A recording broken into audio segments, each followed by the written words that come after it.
My viewers know me, Sebastian Rose, and Kimberly. Introduce yourself, please. I'm Kimberly Isherwood. Okay, and what you do? Tell me actually why have we met today? We have met today because I've set up an organisation called Public Child Protection Wales. I'm a qualified criminologist. I've got a lot of qualifications in perpetrators of abuse, child sex abuse, exploitation, harmful sexual behaviour, vulnerable adults, children with special needs.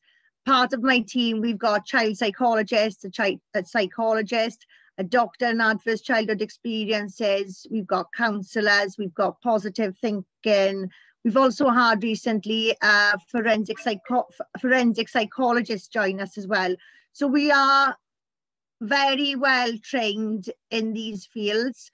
We've joined forces now to create this organisation to fight the sex education that's come into this country. We're not fighting sex education and we're not fighting safeguarding. What we are fighting is this sex education because it doesn't do what it says on the tin. We've spotted barriers to disclosure. The lesson contents is awful. It really is awful. The further back you go, the worse it gets. And that is the reason why we formed this organisation now. We've watched this education roll across the world. We've seen it. We've seen it unfold. You're talking about you're talking about the whole WHO guidelines and everything, yeah? Which is coming. Did it start in England already last year? Did it? I know you're supposed to, but yes. It did, yeah. Yes, they actually started All About Me package in England, and that was piloted in 241 schools. That was sexual stimulation for 6-year-olds, and at the bottom of that, it was telling children that you do not do it in a classroom. Now, for me, as a criminologist and a specialist in child sex abuse and exploitation, that line, by telling a child not to do it in a classroom, they have just potentially trapped a child in abuse because they've programmed a child into behaving a certain way. Now, children do masturbate, play with themselves, and sometimes that's innocent. But there's also cases where they do it because they're being neglected or they're being sexually abused. So what this curriculum is doing is blanket teaching children that they can play with themselves. As long as, you know, from the age of 6, as long as they do it on their own. So there'll be children in this classroom now that are not even into that. They don't touch themselves in that way. But these children are being told it is sexual pleasure, not a biological reaction to touch, but sexual pleasure. And they're also getting told as well that whatever feels good, they should always listen to their body. And part of that then includes sexual rights. So it's a child's sexual right to consent. It's a child's sexual right to participate in these pleasurable activities, which they are calling sexual pleasure, when obviously it is biological reaction. We've got a lot of problems with these documents. It's very much just sex throughout them all. By the time the children are 9, they're expected to participate in sexual intercourse. As you know, that's very dangerous. There is no health in these documents at all. All they talk about is condoms and anal sex as a way of avoiding pregnancy. They do not tell children about, like females, for instance. Females have a low immune system when they're on their period.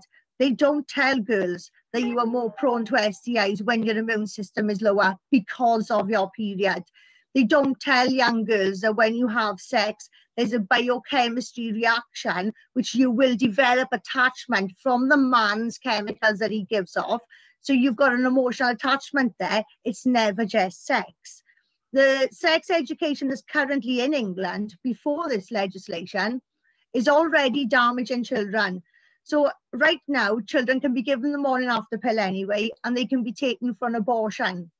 Now, there's been serious case reviews in England where children have been involved in grooming gangs, they've been involved in paedophile rings, they've been having sex with teachers, and all of that could have been prevented or stopped if the parents had known of the treatments the schools were taking the children for. So we've already got problems in place anyway. But this law now, this law that they're bringing in for this sex education removes parental rights, and it puts the children's sexual rights above the parental rights. Yeah, that's what I wanted to ask you. I wanted to ask you because until last year, I believe you could, as a parent, you could opt out from the sexual education. Yeah, you could say, no, I don't want my children to take part in those lessons, but that's not the case anymore, is it? No, not anymore. At the moment, in England, so the legislation is sex education from age 3. But at the moment in England, because of these campaigns, they've allowed parents now to take their children from the primary children from the lessons. They've also set up a sex education panel thing where parents can be involved in. Now, that does nothing for that legislation. That policy can change overnight. We can go back to the document they were using 2 years ago, overnight. That legislation is staying there. The last time legislation was changed in education was 20 years ago. You know, so this is a very serious piece of legislation to bring in and satisfy the parents with a little bit of policy. You know, I've done, like I said, I've been into perpetrators of abuse, and as you know, that exists in secrecy. So this year alone now, from September to December in Wales, there were 25 fitness to practice panels for teachers on the Education Council. 8 of those were for sexual incidents. They were sexually motivated. Now, that's a lot. Now, bearing in mind, the schools have been closed for a year. People haven't been working for a year. That's a high number out of those 25. You know, so by shutting parents off and keeping the kids in local authority, that is very dangerous. And to me, I see then a model of offending. So a model of offending for a perpetrator, their first issue would be removal of the parents. This education does that. This legislation does that. So to me, that is an alarm as well. That's alarming because of my understanding of perpetrators, you know? So like I mentioned before, from last year is compulsory in England. I know it's coming to Wales from next year, I believe, like every school, every primary school. And then what's the solution to that? We spoke a little bit before, and I said my solution, I told you, is maybe cowardly bit solution, but we, as a group of Polish parents here in Wrexham, we decided to withdraw our children as soon as possible from the school, because we don't want them to sit in the classes like you just described. Or maybe you have better solution. Tell us about your, what you're gonna do about it. You're absolutely right. It does feel like there's nothing we can do about it. We've watched this roll out into 52 countries. We are one of the last to get it. I suspect that's why we've had the legislation first. But we have to be the first country in the world to overturn it, Sebastian. We are a small country, which means we can get to north and south in a day. We can get from east to west in a day. I have faith. The issue we have is the Welsh people don't know. The Welsh people voted in overwhelming numbers, 97% the first time, 87.6% the second time didn't want it. The first online consultation didn't want it.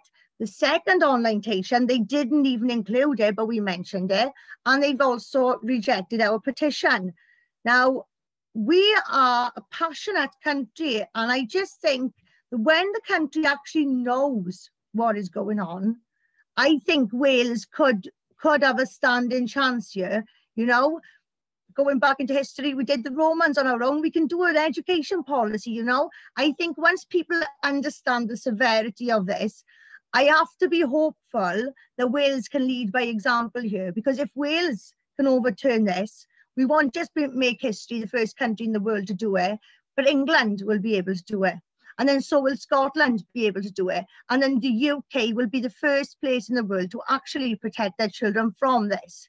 Because as we're being told, this is supposed to be relationship-based and safeguarding-based. It's very much not that. It is nowhere near that. We have the professionals on hand.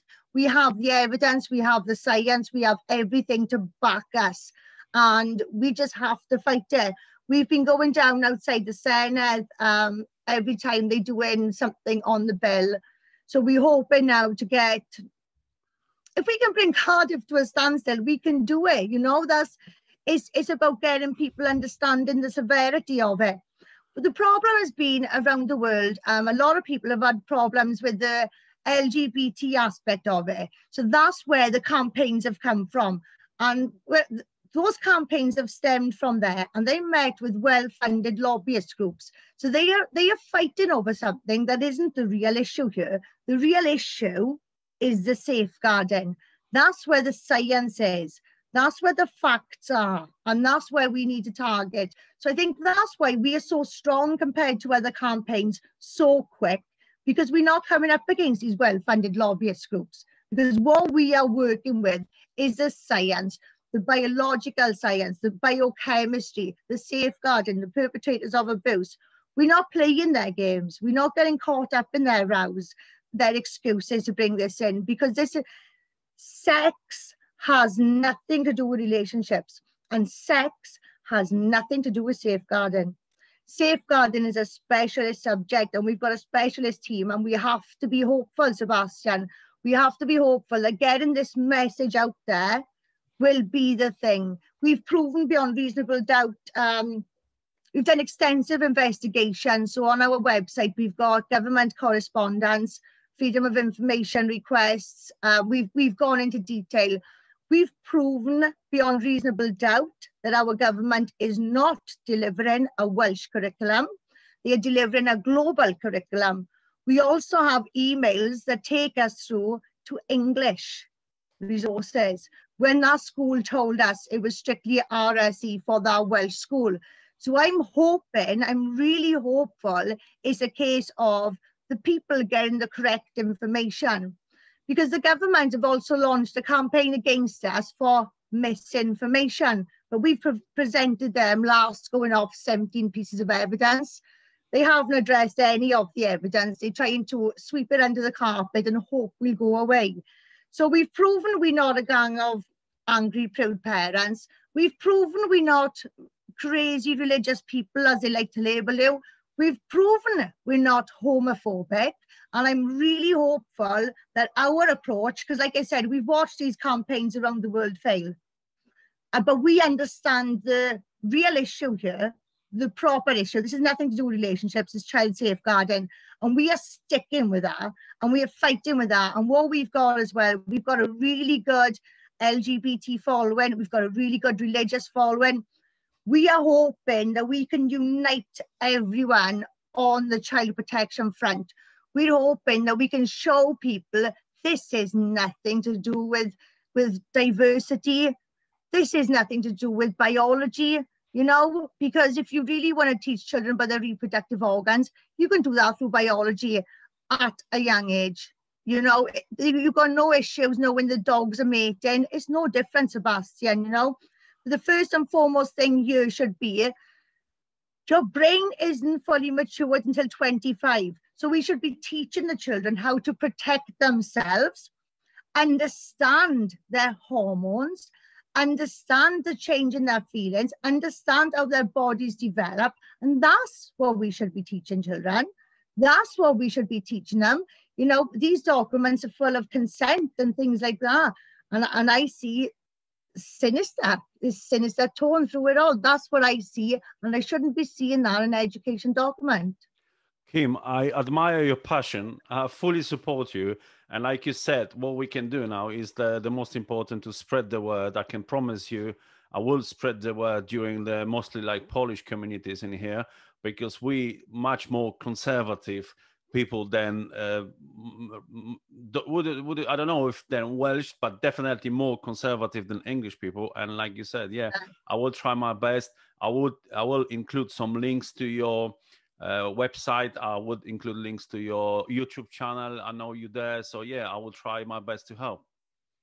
Thank you very much. That's all we want. We just want people, I think once people see, like what we've got is evidence, and when people actually see it with their own eyes, it's hard to unsee then, isn't it? It's easy to tell someone, oh, this is for the best, this is to look after children, this is about being nice. It's easy to say that, but we want proof. You know, and this is very much what we are going for, is proof. We want evidence. Exactly. Thank you, Kim. Thank you.